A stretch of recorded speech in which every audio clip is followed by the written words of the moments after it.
Γεια σας, καλώς ήρθατε στο κανάλι μου. Πάμε σήμερα να φτιάξουμε ωραιότατο φαγητό. Μπορεί να βγει και σαν πρώτο, έτσι. Πατατούλες με κρέμα και μπέικον. Πάμε να σας δείξω την εκτέλεση και τα υλικά. Σε μία κατσαρόλα θα βάλω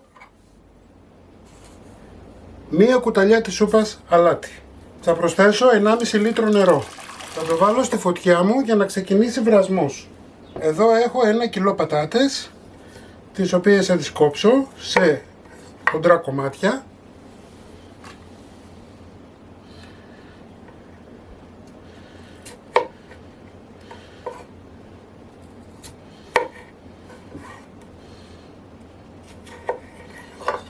Και θα τις βάλω να βράσουν για 20 με 25 λεπτά. Θέλουμε απλά να τσιμπιούνται, γιατί θα τις τελειώσουμε μετά στο τηγάνι. 20 λεπτά μετά βγάζουμε από τη φωτιά μας τις πατάτες και βάζουμε ένα τηγάνι με λίγο ελαιόλαδο, 30 με 40 γραμμάρια θέλουμε,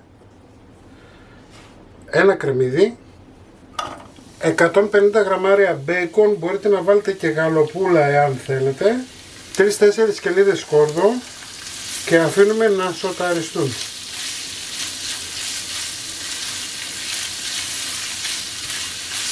4 με 5 λεπτά θα χρειαστούμε. 4-5 λεπτά μετά θα βάλουμε και τις πατάτες μέσα.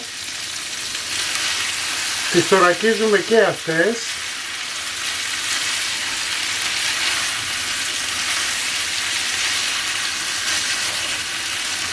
Προσέχτε, δεν θέλω να μου ανακατεύετε έτσι. Πιάνουμε από κάτω και απλά καθαρίζουμε και κουνάμε λίγο την κατσαρόλα για να καθίσουν ξανά οι πατάτες στη θέση τους. Αυτό το κάνουμε για να θωρακιστούν οι πατάτες και για να μην σας διαλύσουν, έτσι. Θα βάλουμε πιπέρι, αλάτι. Μην το παρακάνετε με το αλάτι όμως, έτσι, γιατί έχουμε βάλει ήδη στις πατάτες που βράσαμε.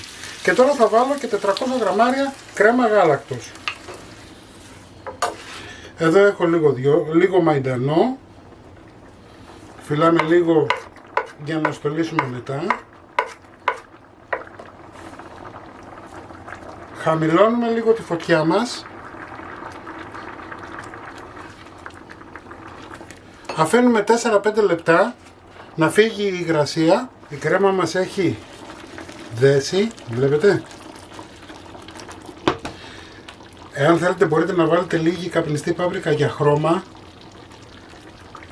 Έτσι, λίγη όμως, μία τσιμπιά.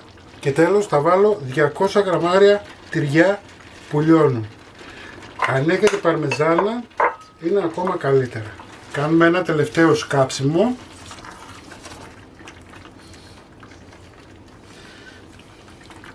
Ξέρω, θα μου πείτε θερμιδική βόμβα. Συμφωνώ.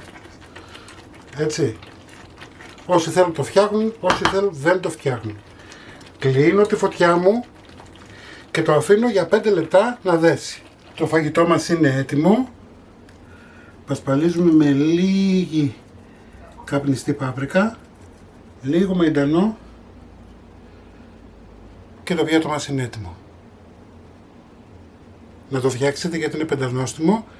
Μην ξεχνάτε να κάνετε κοινοποιήσεις στα βίντεό μου, να κάνετε γραφούλα στο κανάλι μου. Ό,τι θέλετε να έρθετε στις ομάδες μας, Μαγειρικές Απολαύσεις και Γιώργος όλες Μαγειρικές Απολαύσεις, και εμείς θα τα ξαναπούμε σύντομα με ένα επόμενο βίντεο, μια νέα συνταγή.